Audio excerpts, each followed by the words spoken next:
प्रभु यीशु के नाम से आप सबके शालोम। पवित्र वचन के प्रार्थना के विषय में एगो लंबा समय से हम रउआ के सिखावत बानी। आई जा वचन की ओर चली जा। भजन संहिता 57। जब ई भजन लिखल गईल त एकरा पीछे में एकरा के लिखल गईला के एगो पृष्ठभूमि हमेशा रहेले। वैसे ही 57 भजन संहिता के लिखल गईला के कारण या पृष्ठभूमि के लिखल गईल बा वहां पर देख लें जा। जब राजा दाऊद साउल से भाग करके एगो गुफा में छिप गईल रहले, साउल दाऊद के मारे खातिर के हर दिन प्रयास करत रहले, तब दाऊद अपना जान के बचावे खातिर के भागत रहेलन, छिपत रहेलन। वास्तव में देखी तो दाऊद साउल से बहुत अधिक बलवान रहले। भले ही उ तलवार चलावे में होखे या मुड़ के केहू के मरला के विषय में होखे, उ शेर के भी मरले रहले, भालू के 2 टुकड़ा कर दिले, गोलियात जैसे राक्षस के एगो पत्थर से मरले रहले दाऊद। ऐसन दाऊद खातिर साउल के मारल कोनो बड़ बात ना रहे। तो फिर काहे दाऊद साउल से भागत हवे? काहे कि दाऊद आत्मिक हवे, परमेश्वर के इच्छा अनुसार जियलन।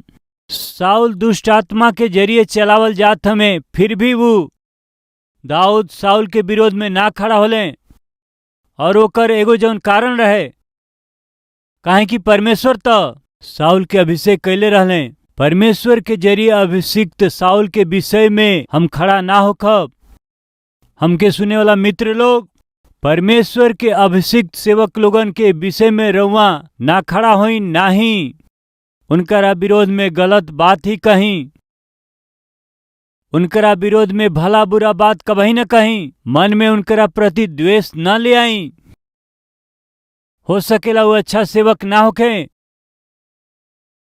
हो सकेला उ सेवक गलत चाल चलन के होखे।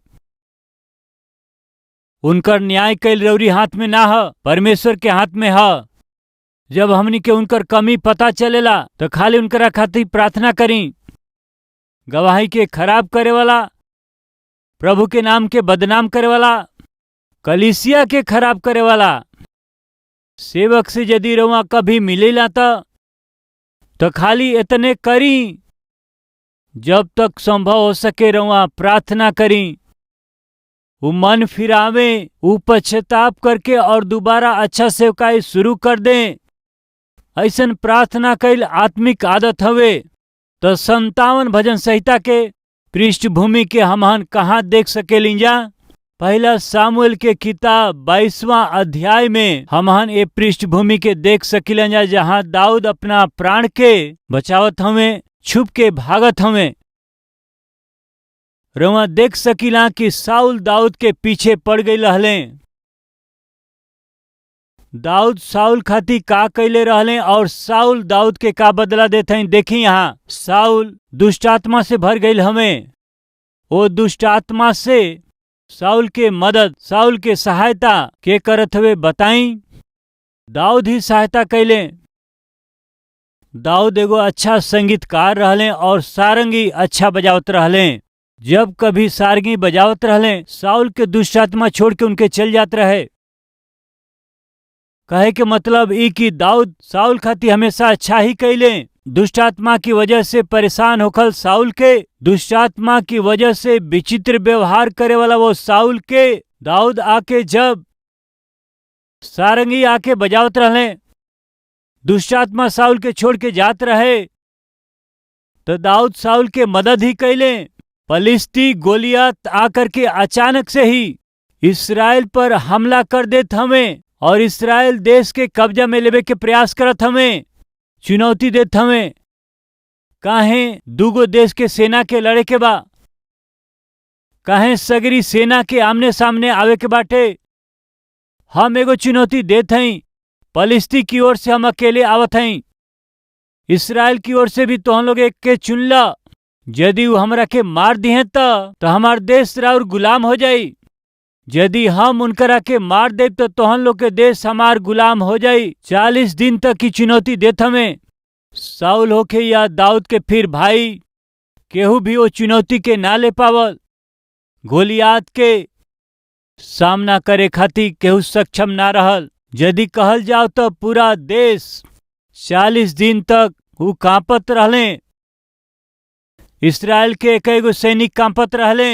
आई देखल जा पहला सामुएल ओकर 17 अध्याय ओकर 11 पद के ओ पलिस्ती के ओ बात के सुन के राजा साउल और सगरी इसराइली लोगन के मन कच्चा हो गई रहे और वो बहुत अधिक डर गईले। वो डेरा गईले। पूरा देश डेरा गईल हवे। शांति से केहू सूत नइखे पावत। पता नहीं कौना समय पलिस्ती आके पूरा देश पर कब्जा कर ली हैं, इसराइल पर आक्रमण कर दी हैं। तो ऐसे न साउल सूत पावत हमें, न सैनिक, न सगरी प्रजा ही। देश खतरा में बा।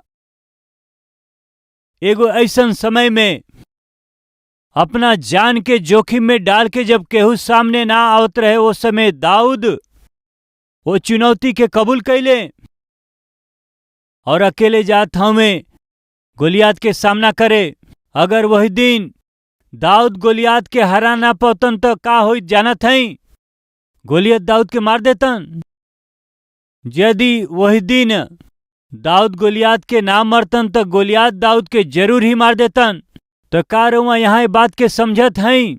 यहाँ दाऊद अपना प्राण के जोखिम में डाल के पूरा रीति से इसराइल जाति के ही बचावे जात हमें। राजा के जब दुष्टात्मा जब परेशान करत रहे तो दाऊद अपना संगीत से बचा लिहले। देश जब खतरा में रहे दाऊद अपना जान के लगा के पूरा देश के ही बचा लिहले। उतने नहीं, कई बार जब साउल युद्ध कैला के स्थिति में ना रहले तब दाऊद जाके युद्ध करके देश के बचावत रहले। दाऊद की वजह से कई बार साउल जय पौले, प्रजा खुशहाल रहत रहे।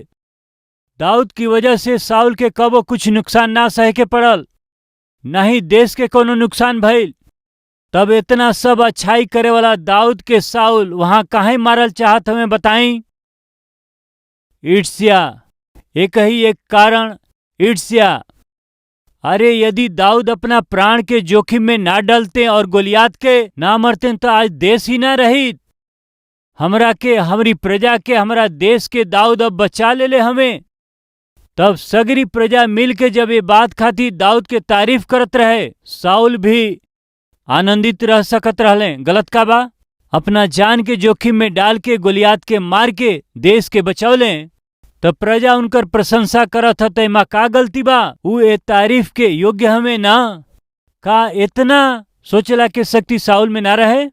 ध्यान रखी जब भाई और बहन लोग, यदि केहू के बढ़ोतरी के देख के, उनके उन्नति के देख करके, उनके बढ़त रउआ देख के यदि रउआ मन में उनकरा से चिढ़े लागिला, उनसे ईर्ष्या करे लागिला, मन में उनके बुराई के इच्छा करीला, ऐसन सोच एगो ऐसन मन उनकरा खाती नहीं रउआ खाती ठीक नहीं खे। दाऊद पर साउल के ईर्ष्या, उनकर द्वेष उनकरा पर का करत हवे? साउल के ही हड्डी के सड़ावत हवे। साउल के ही शासन के उ सड़ावत हवे।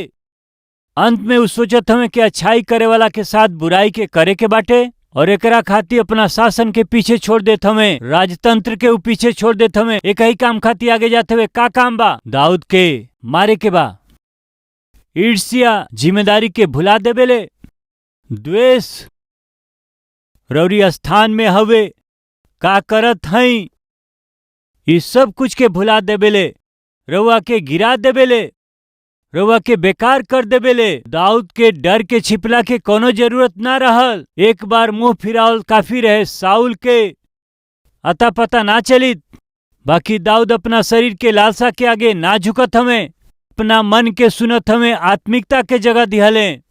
बाकी साउल अपना आत्मिकता के जगह ना दे के अपना शरीर के सुनत हमें। तो साउल शारीरिक दिखावत हमें और दाऊद आत्मिकता के। साउल शैतान के इच्छा के अनुसार जियत हमें और दाऊद परमेश्वर के इच्छा के अनुसार। साउल घमंड की वजह से नाश की ओर बढ़त हमें, बाकी दूसरा ओर दाऊद परमेश्वर के प्रशंसा के पावत हमें। ये भजन संहिता से 3 गो बातन के रौरी साथ बाटल चाहत हई। आई जा देखी 57 भजन संहिता। हे प्रभु हमरा पर अनुग्रह करी, हमरा पर अनुग्रह करी, कहें कि हम राउर शरणागत हई। जब तक कि संकट निकल न जाओ तब तक रौरी पांव के नीचे हम शरण लिहले रहब। विपत्ति बोलत हमें या विपत्तियां बोलत हमें, बताई का लिखल है? दाऊद के धर्मी हमें अधर्मी हमें? धर्मी हमें। बाइबिल का कहले धर्मी के सामने अनेक संकट आई, अनेक विपत्ति से होके दाऊद गुजरत हमें। खैला तक के ठिकाना नहीं खे, भूख से परेशान हमें, अपनन से दूर हो गई हमें, लगभग अनाथ होके जियत हमें, जंगल में भटकत हमें, विपत्ति उनकरा चारों ओर फैल गई हवे। ऐसन समय में दाऊदी भजन के गावत हमें, हे प्रभु एगो विपत्ति नहीं, कई विपत्ति है, कितना तकलीफ, कितना क्लेश। ये सगरी के बीच में यदि कहीं हम शरण ले सकिला तो ऊर औरी पांख के नीचे बाटे प्रभु जी। अपना पांख के नीचे छिपाई प्रभु जी। का केहू बाटे हमनी के बीच में? हमके वो इंसान परेशान करत हमें, हमरा जीवन के वो इंसान नरक बना देले हमें। हमरा नौकरी के जगह पर हमार सहयोगी वो बुरा योजना के बनावत हमें, हमारा शांति के वो छीन लेले हमें। बिल्कुल शांति नहीं खे, हमरा जान के खतरा बाटे, हम निर्दोष हई, फिर भी हमरा पे दोष लगावेलन। कौनो न कौनो तरह से हमरा के नीचे दिखावत हमें, हमरा पर दोष लगावे के बा। ये उनकर प्रयास है। का केहू बा शायद रौरी रिलेशन में या रौरी साथ में नौकरी करे वाला राउर सहयोगी, या शायद राउर अधिकारी ही, या रौरी साथ में पढ़े वाला वो राउर सीनियर्स या राउर क्लासमेट्स रउआ खातिर परेशानी खड़ा करत हमें। रउआ कोनो गलती ना कैली, रउआ निर्दोष बानी, रउआ उनकर खातिर अच्छा कैली, हमेशा उनकर मदद कैले बानी। मदद करे वाला, सहायता करे वाला रउआ पर वो निशाना साधत हमें, बुराई करे चाहत हमें। दाऊद के जीवन के देखी, वो भलाई ही कैले, वो अच्छा ही कैले रहले वहां, लेकिन रउआ देखी आज उनकर साथ में का होत हवे। बुराई, मौत उनकर पीछा करत था। ऐसन समय में हमनी के का करे के चाही? विपत्ति जब हमनी के सामने बा, आपत्ति जब हमनी के घेर लेवे लेता, हमनी के का करे के चाही? परमेश्वर से विनती करी जा। दाऊद उहे करत हमें, हर रोज वो प्रार्थना करत हमें, हर रोज वो प्रभु के स्तुति करेलन, हर रोज उनकरा भलाई के देखेलन। ये 3 गो बात के रउआ साथ बाटल चाहते हैं। हर रोज प्रार्थना करेलन, हर रोज स्तुति करेलन, हर रोज प्रतिफल देखेलन, प्रभु के भलाई के वो देखेलन। सबसे पहले 57 और ओकरा 8वां पद, हे हमार आत्मा जाग जा, हे हमार सितार, हे वीणा जाग जा। हमहू पाँव फटते ही जाग उठब, पाँव फटते ही हम जाग उठब। दाऊद के एगो अच्छा आदत रहे कि वो सुबह सवेरे जल्दी उठत रहले। वचन में रउआ जब देखब तो परमेश्वर जवना लोगन के अद्भुत रीति से इस्तेमाल कैले, सगरी में ही आदत रहे कि सुबह सवेरे वो जल्दी उठत रहले। अब्राहम जल्दी सुबह सवेरे उठ के अपना बेटा के वो लेकर के, परमेश्वर उनकरा बेटा के जहां बलिदान करे कहले रहले वहां लेकर के वो जात हमें। अपना बेटा के लेके जाओ और पहाड़ पर अपना बेटा के बलिदान कर कहला पर अब्राहम कब उठत हमें देखल चाहब। आई उत्पत्ति 22 अध्याय 2 पद। वो उनकरा से कहले कि अपना बेटा के अर्थात अपना इकलौता बेटा के इसहाक के जेकरा से तू प्रेम करेला संगे लेके मोरिया देश के चल जा और उनकरा के एगो पहाड़ के ऊपर में जवन हम तोहरा के बताइब वहां होम बलि करके चढ़ैया। अब्राहम तू जौना बेटा से इकलौता बेटा से बहुत अधिक प्यार करेला ओके मोरिया के देश में जवन पहाड़ हम तोहरा के देखाइब ओकरा पर ले जाके तू बलिदान करके चढ़ाव, होम बलि करके चढ़ाव। प्रभु कहलन रउमा का कहिला परमेश्वर के आज्ञा के अब्राहम के बड़ा खुशी देले होई का या बहुत अधिक दुखी कैले होई? रउए बताई। अब्राहम तू अपना बेटा और काम करे वालन के लेके वो पहाड़ पर जा जौन हम देखाई और वहां हम तोहरा खातिर सोना से भरल पेटी रखले हई। कौन से पेटी? सोना से भरल गई पेटी, सोना के पेटी या फिर सोना से भरल गई घड़ा के हम रखले हैं। वो पेटी के तोहरा के हम दिखा दे।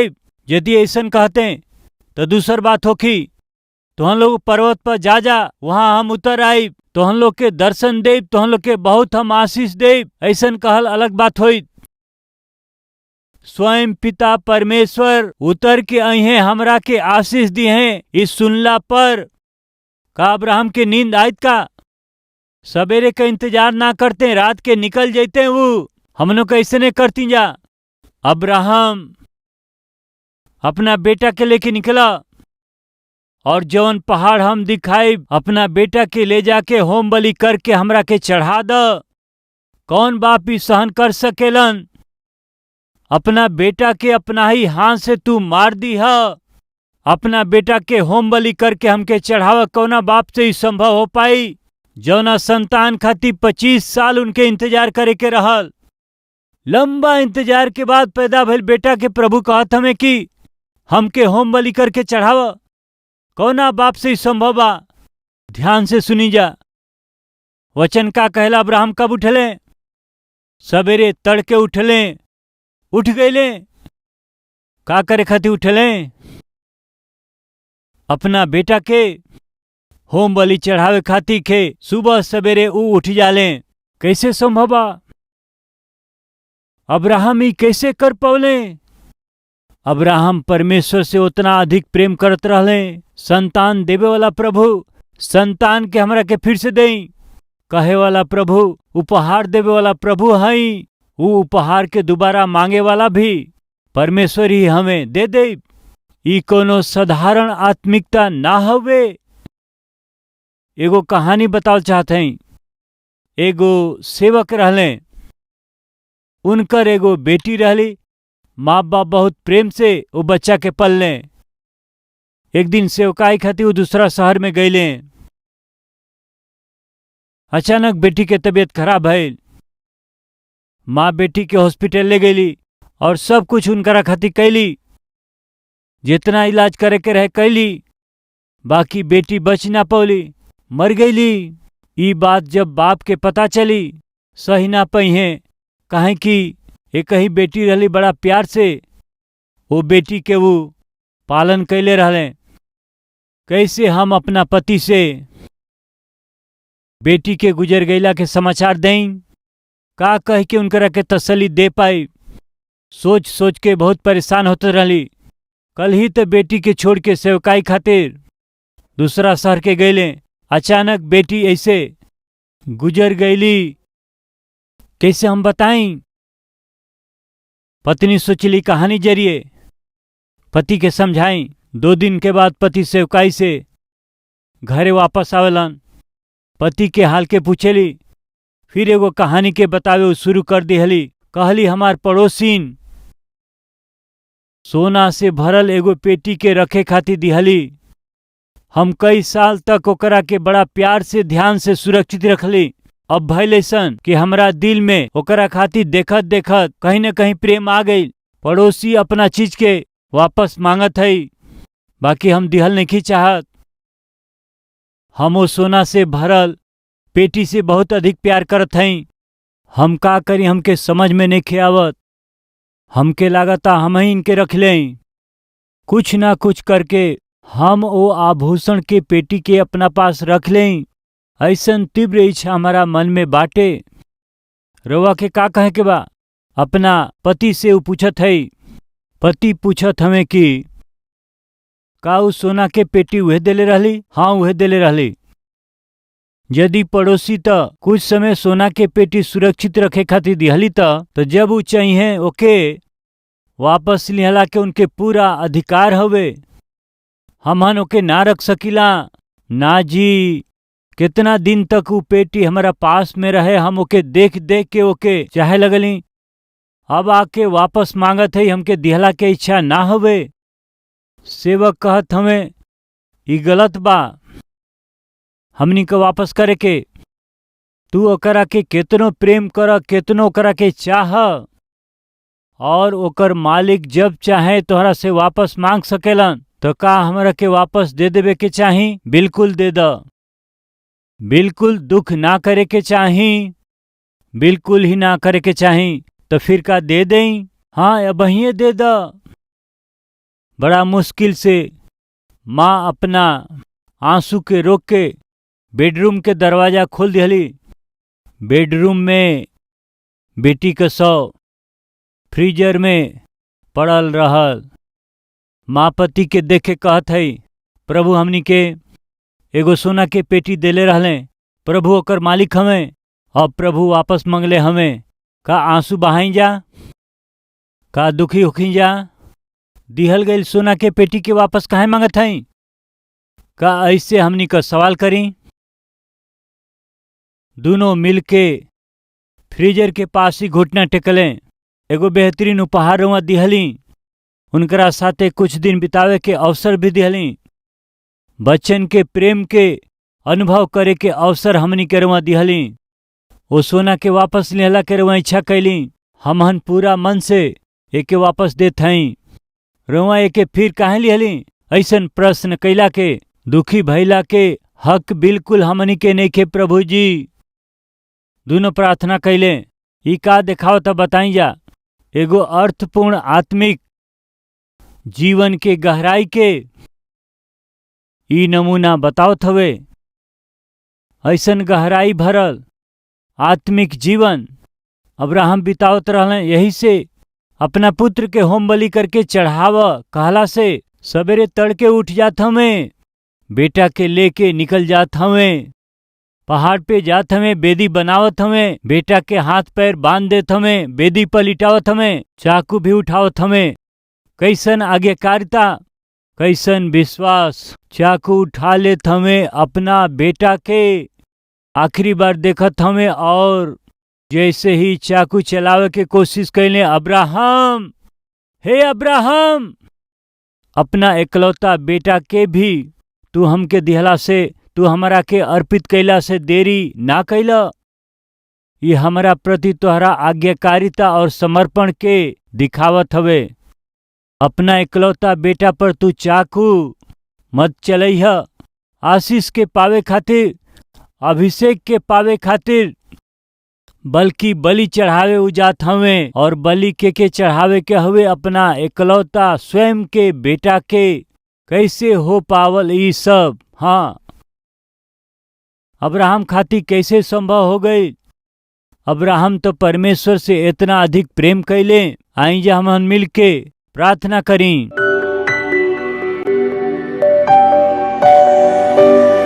महापवित्र स्वर्गीय पिता परमेश्वर, भलाई करे वाला दाऊद के साथ अब बुराई होत बाटे।